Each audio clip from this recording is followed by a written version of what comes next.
Chapter 1. The moon was drenched with blood. Reeve feinted left with his knife, then stabbed with his arc sword, slipping it through the mantid's shimmer shield, before twisting it up to slice across the alien's thorax. In the same moment, the mantid's barbed saber came within a hair's breadth of slicing through his throat. Blood drops glittered in the sunlight. In the low gravity, they almost seemed to hang there suspended, and for a moment Reeve wasn't sure which one of them was dead. Then the mantid fell, drifting down in slow motion, leaving a trail of bloody droplets, and Reeve slipped out of the way of the saber. Then the next one came at him. He made sure his arc sword was still at full power, reset his shield to get rid of the blood caught in it, and then he raised his guard. All around him, as far as he could see, the battle raged. There was no sense of organization to it anymore. No logic, no sanity. Just the relentless slaughter as the mantids threw themselves at the humans and the humans tore into the mantids in turn. Reeve parried, batted the saber away, and swung his arc sword down so that it cleaved right through one of the alien's compound eyes. It shrieked soundlessly in the airless void, but Reeve saw its mandibles open, only for a moment, before his sword came round again and neatly sliced through the mantid's neck. The head fell away and the body collapsed. He paused, trying to catch his breath and get some sense of where he was and how the battle was going. It was no use. All he could see were the thousands upon thousands of humans and aliens hacking and slashing at each other, and at their feet, the dead and dying, blood soaking into the gray dust of the lunar surface. No, wait, there in the distance, the tower, the strangely angled structure. That was his lodestone, the compass point on which the battle hinged. The mantid army was here to protect that jagged, twisted black tower, and the humans were here to destroy it. Reach it, and they might be able to stop the invasion. All he had to do was head towards it. Easier said than done. There were still thousands of mantids blocking his path, maybe tens of thousands, their green armor shimmering through the distortion of their shields.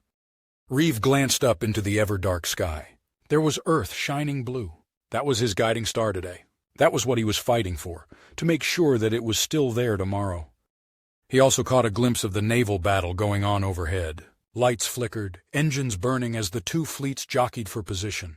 Even as he watched, a bright flash lit up the silhouette of a mantid battleship. Something had penetrated its shield. Explosions rippled along its length, breaking through and breaking apart the black, strangely angled armor, then shattering it into a million pieces.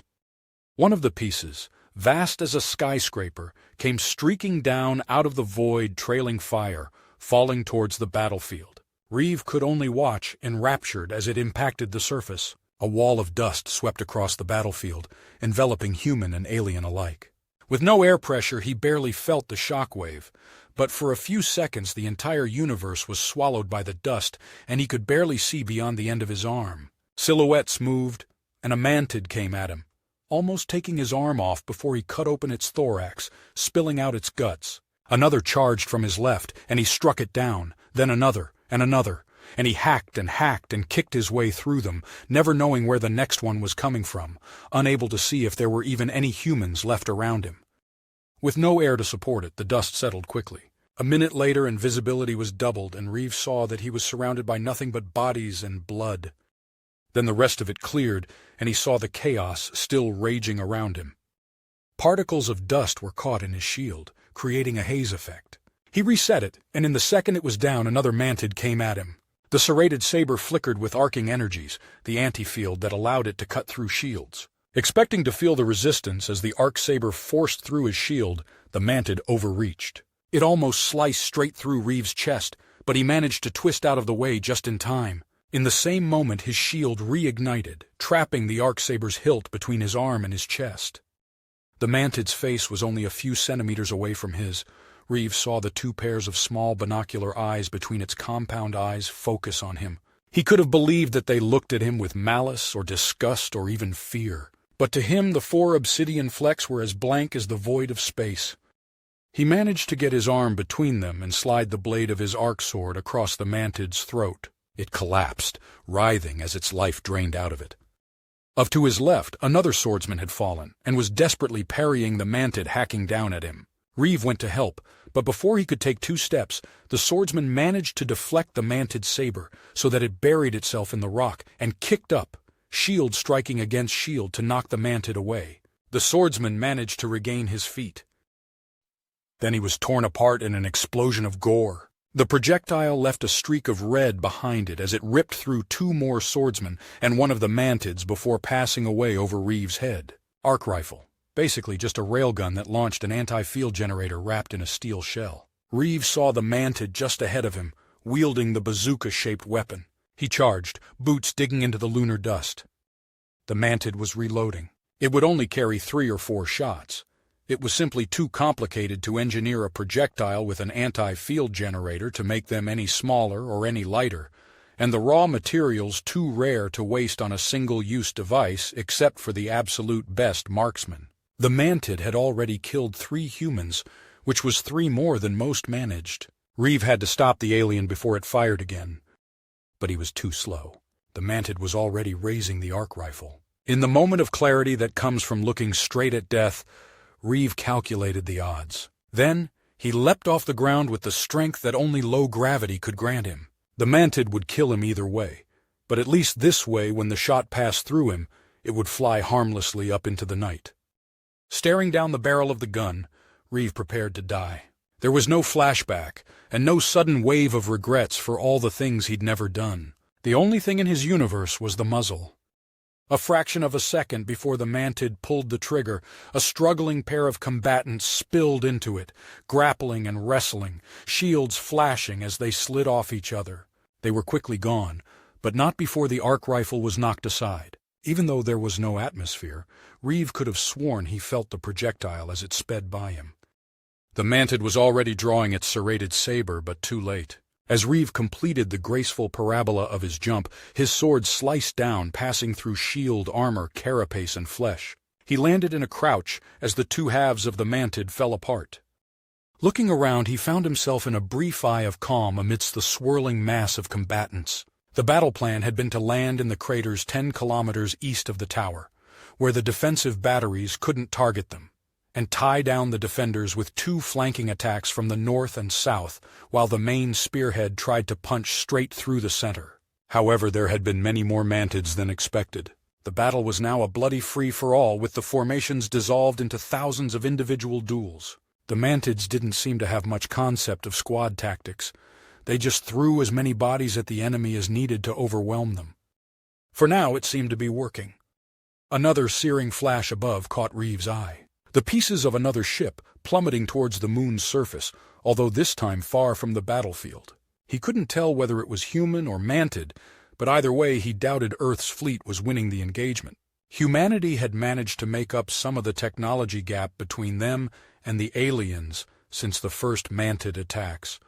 But although they could now construct the field generators needed for shields and the weapons to penetrate them, building battleships was an order of magnitude more demanding. Everything they had was currently in lunar orbit, save for the weapon platforms used to defend Earth, and it still likely wouldn't be enough. The infantry had to break through to the tower soon. The fleet was fighting hard to keep the mantid space force away from the craters, but that could only last for so long. The landing ships were vulnerable for as long as they were on the surface. If the mantid ships gained line of sight, then they'd have to take off, leaving the infantry trapped on the moon. Humanity couldn't afford to lose this battle. They had to break through. Reeve glanced down at the arc rifle by his feet. Now that he had it, he might as well use it. After searching through the dead mantid's pack, he found just one more shot. Better than nothing. The slug weighed so much he could barely lift it with one hand, but at least the gun was simple enough. Just slot the round into the firing chamber, close the breech, and pull the trigger. There was no point in subtlety. He just aimed at the thickest mass of enemies that he could see and pulled the trigger. There was barely any recoil. The slug just streaked out of the gun, a blur of arcing, shimmering blue evergy. Reeve watched with satisfaction as it tore straight through a knot of mantids heading forward to plug the gap he was standing in, scattering limbs and pieces of carapace everywhere. Suddenly Reeve was aware that he wasn't alone. Out the corner of his eye he saw movement, and he turned with his sword raised only to find it was another human. The markings on his armor said he was part of the North American First Strike Lance, same as Reeve, but he didn't see a face he recognized through the transparent visor. The man's eyes were wide with fear, and it looked like he was hyperventilating. A constellation of blood spatter was trapped in his shield. "Hey! Hey!" Reeve shouted, using proximity comms, but if the man could hear him, he showed no sign of it. Reeve clapped him on the shoulder, not quite touching directly, as their shields slid away from each other like water and oil, but still with enough force to give him a jolt. That was enough to focus him. His eyes locked on Reeve. "What?" he mumbled, confused. "Reset your shield and follow me," Reeve yelled. The man blinked as if trying to process a foreign language, but then he seemed to get a hold of himself. He nodded and checked around him for enemies before resetting his shield. The blood drops drifted away, and he shook himself like he was trying to physically throw off the confusion. His shield flickered back into life, and he raised his sword. I'm ready, let's go," he said, although Reeve thought he was mostly trying to convince himself. A gap had opened up in the mob of the enemy where the anti-field slug had torn through them. Mantids were quickly flowing in to fill it again, but not quick enough.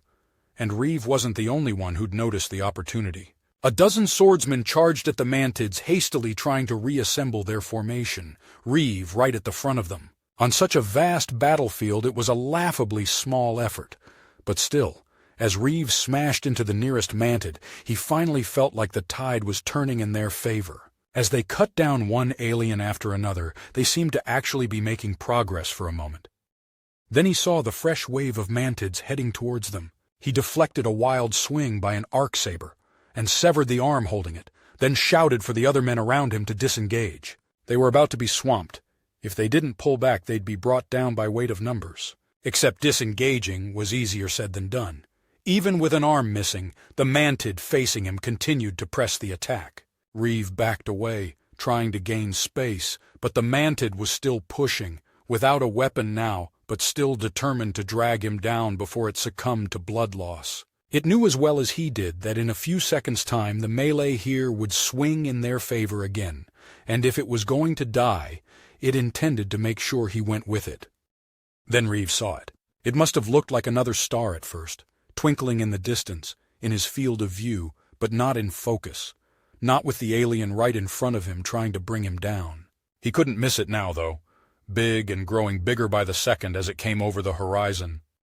The craft was a Jupiter-class battleship, the biggest class that Earth had, an inelegant whale of a ship, with weapon pods and engines sticking out like fatty lumps. It was being harassed by 3 Mantid cruisers, sleek and black but strangely angled just like the rest of their architecture. They were harrying it out of the sky, forcing it lower and lower as it tried to escape their huge railguns, trading height for speed. Except it wasn't enough. A blue streak from one of the cruisers lanced clean through it, kicking out a plume of burning debris. The behemoth ship was going down, plummeting towards the lunar surface. And it was heading straight for the battlefield. Reeve's eyes widened as he saw the vast ship heading for him. And in that moment of distraction, the Mantid pounced on him. It knocked him off his feet, and Reeve landed in the dust, hard enough to stun him for a moment. Then the alien was on top of him, its triple-jointed leg pinning his sword arm to the ground even with their shields slipping and sliding across each other. It grasped at him, trying to get at his helmet to expose him to the vacuum. Shield coverage wasn't perfect, but it scrabbled uselessly trying to find a chink to slip through. Reeve desperately tried to shove it away, but all its weight was on him and his own shield was stopping him from getting a purchase on it. Its articulated talons started to slip through the shield at the neck joint, digging through the shimmering field, worming and worrying and getting closer and closer. He felt the blast wave through his back. The lunar surface shook. No, shivered, like some ancient giant stirring in its sleep. And then a second later the fireball washed over them. The Mantid was ripped off him so quickly he didn't even see it happen. Blink, and it was gone.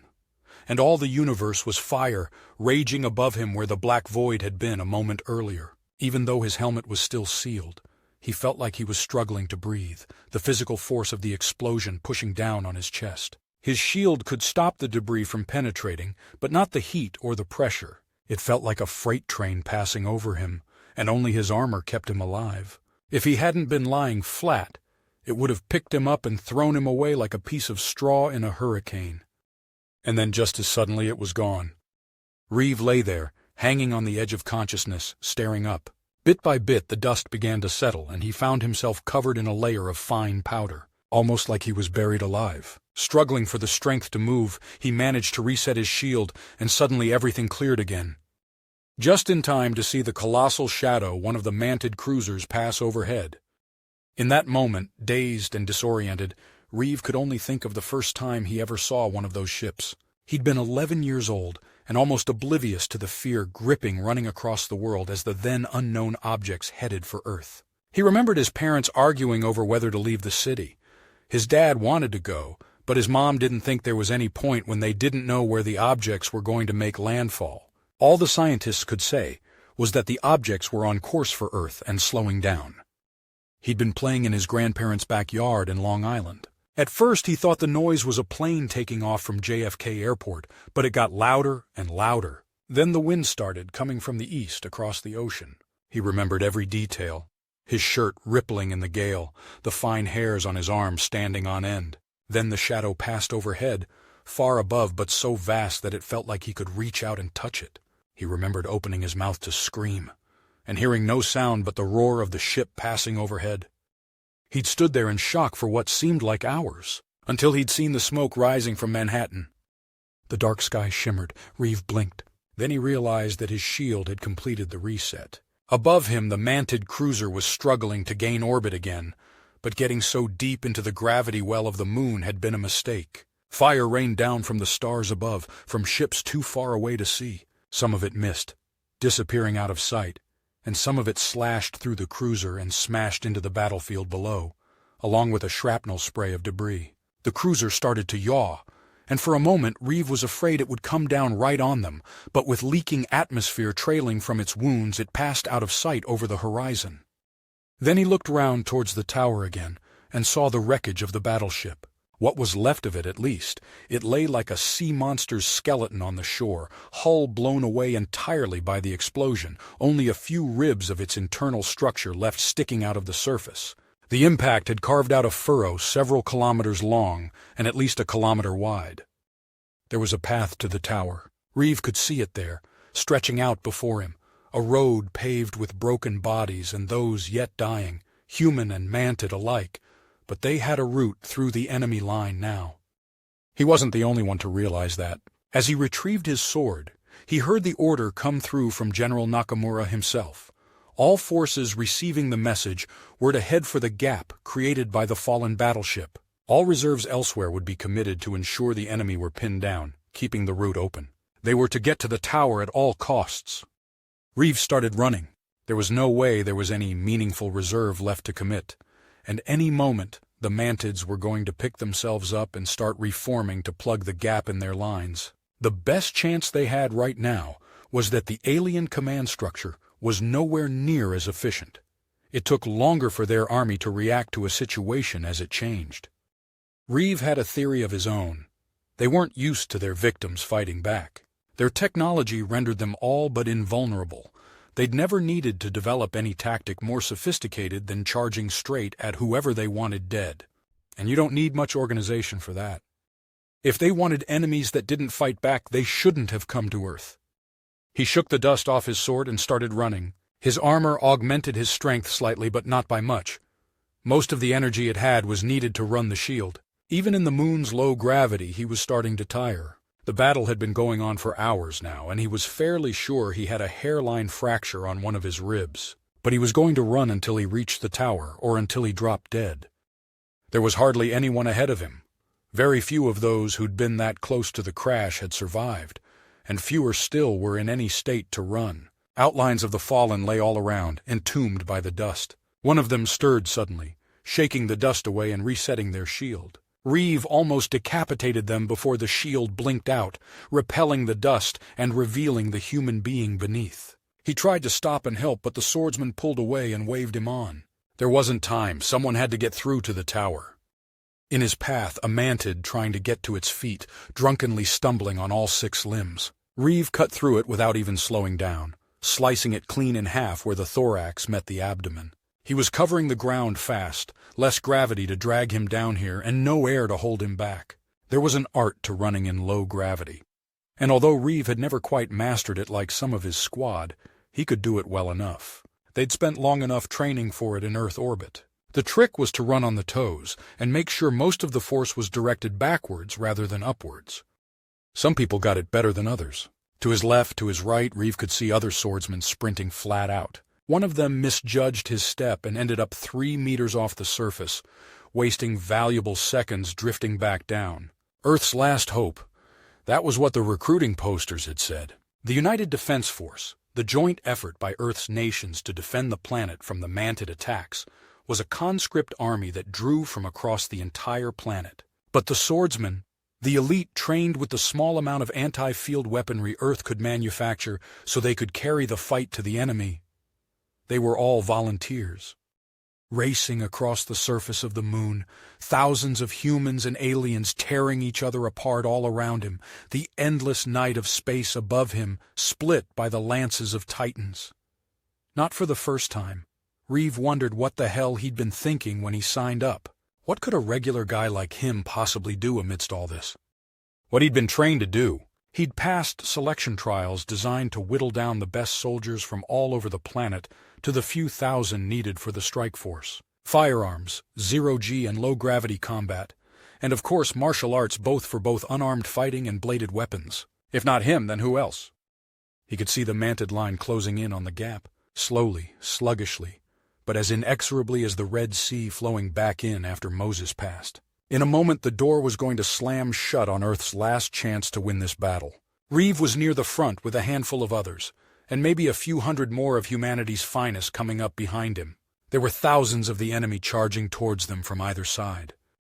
They were level with the remains of the battleship now. Nothing had survived here. It reminded Reeve of the scar of London, the impact crater in the British capital where the new weaponry had brought down the first mantid attack ship. He remembered his mother celebrating with their host family in Wisconsin. He'd been 16, and even at that age all he'd been able to think about was how many people had been under that ship when it fell. It was strange.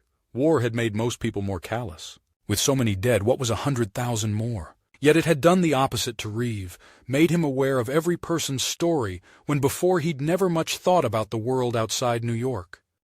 Maybe it was losing his father. He couldn't help but think about how many other kids lost their father that first terrible day, or their mother, or someone close to them. Every great disaster was made up of thousands of small, personal tragedies that would have passed by unremarked by any but the victims if they hadn't all happened together. And even the greatest victories were a tragedy in someone's story. Or maybe he cared, because he'd learned the hard way that just because something was far, far away didn't mean it didn't matter. How many people on Earth had ever spared even a passing thought for the unremarkable star 200 light-years away, where all the misery they'd suffered over the last 15 years had started? A handful of professional astronomers and a few enthusiasts, maybe 100 people total out of all billions on Earth.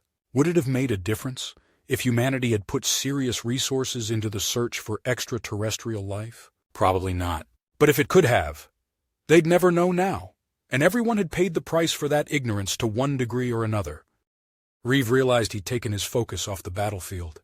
The two masses of mantid infantry were still closing on them fast, and Reeve was straining muscles he hadn't even noticed before to keep up his pace. He was going so fast in the vacuum that if he hit a solid object it would be like a car slamming into him. Then he saw the mantids ahead of him. There were only a handful of them. They must be survivors who'd been just far enough away from the blast to pick themselves up and keep fighting. There only needed to be a handful of them. Any delay and the humans would be trapped. Reeve was about to put the brakes on, preparing to engage the mantids in his path. Around him, others in the spearhead were doing the same, digging their heels into the dust to shed their momentum. There was nothing they could do now. Even if they won the combat with the mantids blocking their path, the masses closing in from either side would swamp them before they could push on to the tower. Then he realized that the only chance they had was to keep going at full speed. Go straight through them without stopping. He used local comms to message the guys nearest him. Any kind of command structure had disintegrated long ago, but they agreed with him, and they passed it back through the group. Don't slow down. Not for anything. The nearest mantids had gone from being a speck of dust on his visor to a solid wall ahead of him in just a few seconds. Reeve was right at the front of the pack now. It was an effort of will not to brace himself against the coming impact. There was no way he'd make it through in one piece. Reeve gritted his teeth and sped up even more. His feet were barely touching the surface now, skimming over the dust like a stone skipping across water. If he didn't make it, if he crashed into a mantid at this speed, then at least he'd leave a gap for the guys coming up behind him. The mantids ahead of him weren't charging. They'd seen the humans stampeding towards them, and they were hesitating. Too late now, Reeve thought. Too late for any of them. He raised his sword and took a deep breath. He had his armor and his shield. It had hurt, but there was a chance he'd survive. Then an instant before he hit, he saw that the mantids were scrambling to get out of their way. They were dedicated fighters, but they weren't suicidally desperate. Not like the humans. There, a gap. Reeve was going so fast that he had almost no control, but if he could just angle himself a little to the left... In an instant he was among them, so close he could see the fear in their little black eyes. And then they were gone, and there was nothing around him but the vast gray desert of the lunar wastes. And ahead of him, the black tower.